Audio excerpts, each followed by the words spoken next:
साथ अगर वो शराब बना रहा था तो शराब की बरामदगी क्यों नहीं, या शराब से संबंधित जो मटेरियल्स होते हैं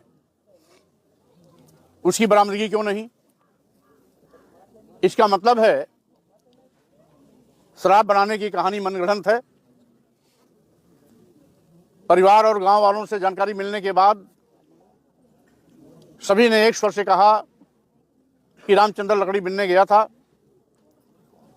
और चूंकि आज पुलिस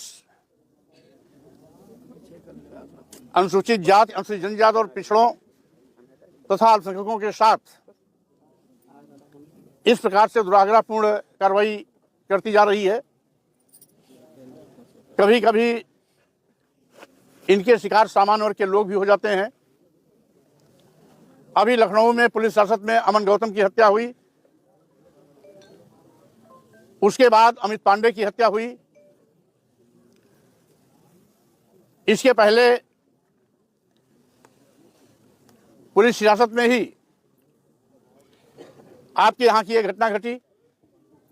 इसी लखीमपुर खीरी में कुछ दिन पहले एक महिला की लाश मिली, तो स्वाभाविक रूप से यह पुलिस की गुंडागर्दी का जीता जागता उदाहरण है। जब रक्षक ही बच्चक बन जाएगा तो आम जनता की रक्षा कैसे होगी। योगी सरकार इस विषय पर मौन है।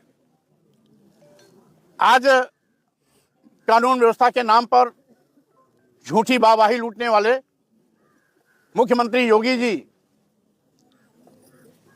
बहुत गाल बजाते हैं कि कानून व्यवस्था चुस्त है, लेकिन आज पूरे प्रदेश में जहां एक ओर गरीबों पर दबंगों का कहर बरपा हो रहा है, वहीं दूसरी ओर पुलिसिया जुल्म, जातीय अत्याचार की घटनाएं नित्य प्रति प्रकाश में आ रही हैं, जो अत्यंत ही निंदनीय है। आज योगी जी हजारों लाखों करोड़ रुपया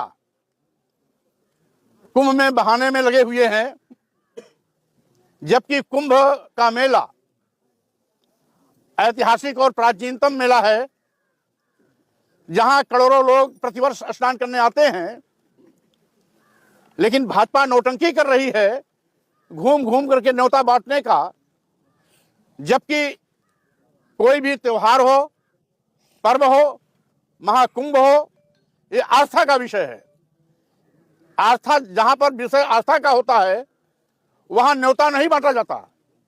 लोग स्वप्रेरित होकर के ऐसे त्योहारों, पर्वों या कुंभ मेला जैसे ऐतिहासिक कार्यक्रमों में सम्मिलित होने के लिए आते हैं, स्वतः स्फूर्ति से आते हैं।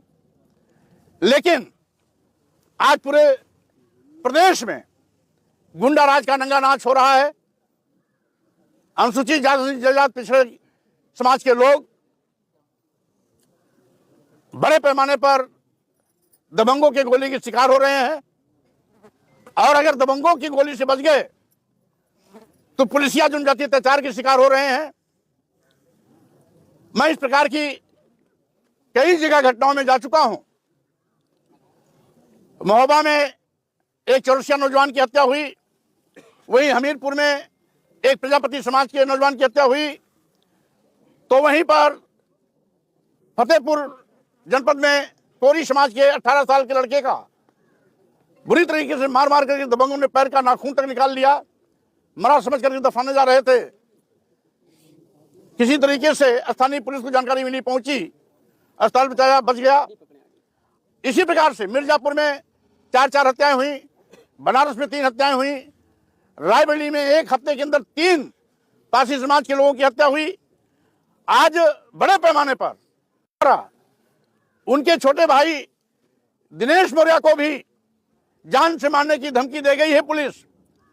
और चूंकि दिनेश मौर्य ने बताया कि इसी तरीके से इस परिवार पर पुलिस जनजातीय अत्याचार पिछले कई वर्षों से चल रहा था, जिसमें कोर्ट के माध्यम से उन्होंने स्थानीय पुलिस के खिलाफ एफआईआर कराई थी। और जब एफआईआर कराई थी उस समय यह थाना निघासन में आता था।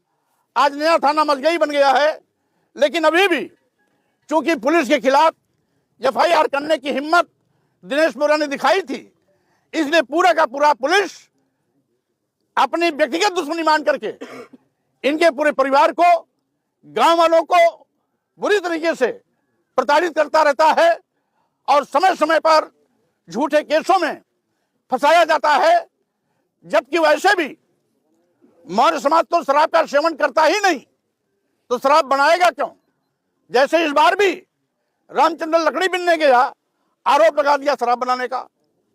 इसी प्रकार से झूठे आरोप लगा करके इस गांव के लोगों को स्थानीय पुलिस पर परेशान कर रही है, जान से मारने की धमकी दे रही है।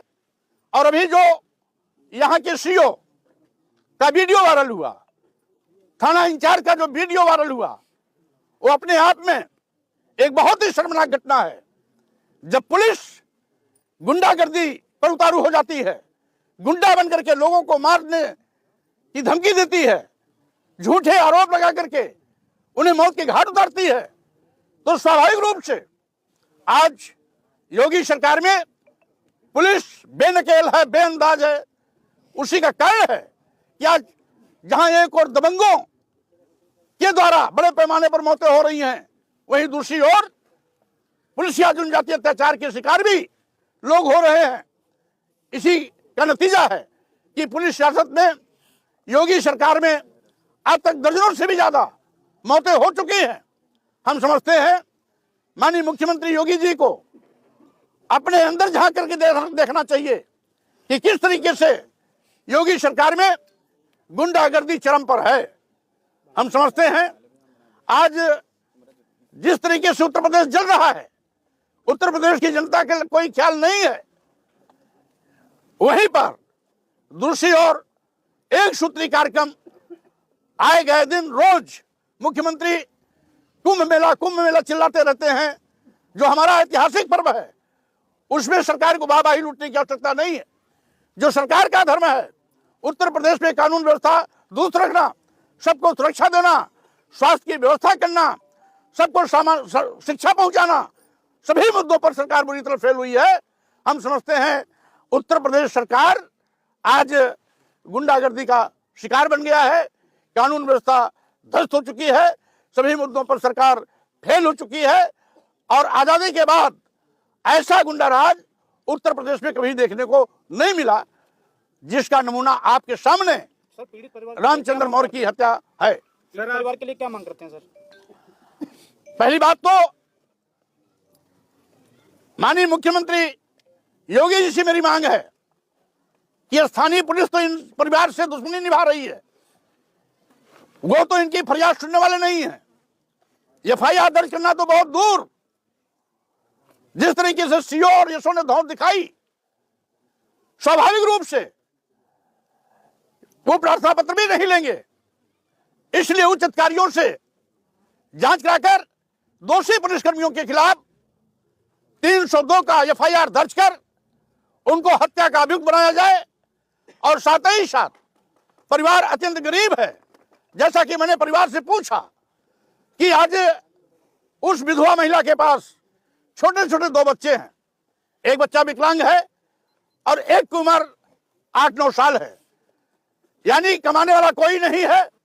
इसलिए परिवार को कम से कम 25 लाख रुपए की आर्थिक मदद दिया जाए, दोषी पुलिसकर्मियों के खिलाफ हत्या का मुकदमा दर्ज किया जाए, इनकी एफआईआर करके उच्च स्तरीय जांच करा करके सारे दोषी लोगों के खिलाफ तत्काल गिरफ्तारी करके उनको जेल के हवाले कर दिया जाए।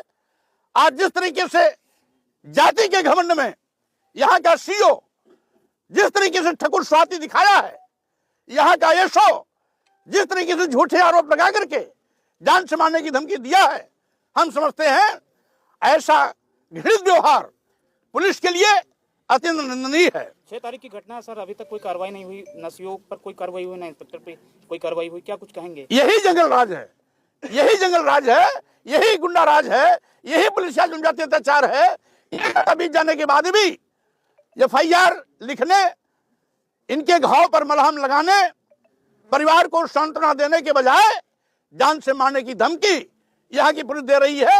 यही पुलिस की गुंडागर्दी है जिसकी मैं निंदा करता हूँ। सर परिवारजन और गांव वाले परिवार को है सर परिवारजन और गांव वाले जो है इनके ऊपर मारपीट का आरोप लगा रहे हैं, लेकिन पोस्टमार्टम रिपोर्ट में कोई भी चोट के निशान नहीं। इसके बारे में कुछ कहेंगे सर आप? जब पुलिस किसी की हत्या करती है तो सबूत मिटाने की सारी कोशिश करती है, जबकि अशिक्षित परिवार है, गरीब परिवार है, पढ़ा लिखा परिवार नहीं है। नतीजा यह है कि हर कहानी को पुलिस ने अपने तौर तरीके से बनाया है, गढ़ा है, झूठे आरोप लगाए हैं, हत्या की है, हत्या के सबूत मिटाए हैं और यहां तक कि पोस्टमार्टम को भी अपने तौर तरीके से तैयार करवाया है। इसीलिए मैं कहना चाहता हूं कि माननीय मुख्यमंत्री जी को उच्च स्तरीय जांच करा करके इस मामले में पीड़ित परिवार को न्याय दिलाने चाहिए।